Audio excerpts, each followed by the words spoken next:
Larry Kudlow from CNBC. Kudlow is thinking of running against Chris Dodd, apparently, in Connecticut. And what's funny is that the Republicans are encouraging him. But what's also funny is the Democrats are encouraging him. They're like, oh, please come to Papa. Come to Papa. Okay. And I think my guess is, and look, I could be wrong, but and I'm not certain of this by any shot, but my guess is that Chris Dodd would be happy to run against Kudlow because these TV guys and these commentators, including me, we're soft. You know, look, we appeal to certain people, no question about it, right? But when you go to campaign on a statewide level, that's tough work, man. And you really got to get 51% of the population behind you. And it's one thing to get like a couple 100,000 people watching on CNBC. I think that's fairly easy if you ask me. But to get 51% of a certain state to vote for you, that's hard. And then what's going to happen is this smug guy's quotes are going to be picked apart because he gets to pick other people's quotes apart. And hey, look, I do too, right? But when you go to run for something, they're going to pick your ass apart. And Kudlow has said many things that are questionable. The other day he talked about Fannie Mae and Freddie Mac seem to have absolutely no idea that the government has taken over those institutions. So he's like, oh, yeah, it's still going into their pockets instead of, I mean, that's the tip of the iceberg. And look, I don't know much about Kudlow. I haven't watched him that much. But every time I see him on TV, one, he's saying something utterly Republican, right? So I'm not surprised he's in the Republican camp. Number two, he seems so damn smug, doesn't he?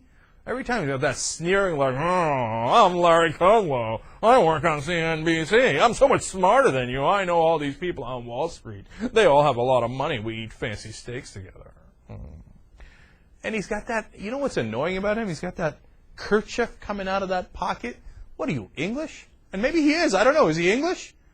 I mean, I guess Americans are allowed to have a little, I should do that, to look fancier. Oh, look at my kerchief coming out of my jacket. I'm Larry Kudlow.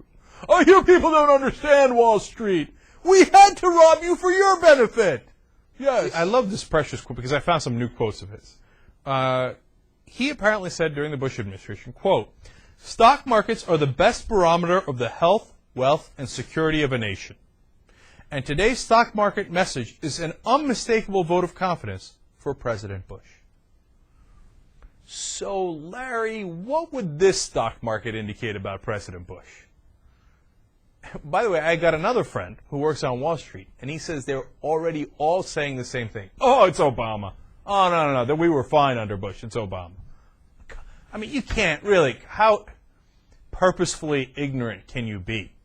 So, and these guys are supposed to be good barometers of, oh, what's happening? Should buy, sell. I got this market thing figured out. Okay. I mean, look, you got to look at the numbers here. You got to understand what's happening in order to be able to do your job effectively. I mean, they're also blinded by this, Republican fervor. Not all of them. The top hedge fund guys who make the most money are mostly Democrats. So maybe that gives you a clue too.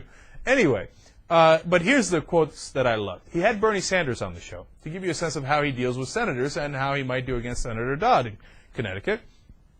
And Bernie Sanders reminds him, he says, look, you were against this government intervention in the housing market, like Centelli, like, oh, we can't be subsidizing these loser homeowners, right? But unlike Centelli, and you got to give Centelli a little bit of credit here because he's a little bit more consistent on it, Kudlow is a big fan of bailing out the investors. He says, oh, no, you got to bail out Wall Street. And he says, look, it happens every once in a while. Every 20 or 30 years, you have to come in and give Wall Street all this money as the taxpayers. And Bernie Sanders says to him, oh, well, it seems, quote, you've become a socialist overnight. Your version of socialism is to bail out the rich.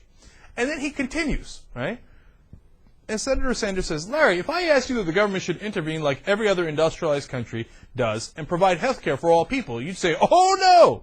And if I asked you to support government intervention so that we don't have the highest rate of childhood poverty in the world, you'd say, oh, no.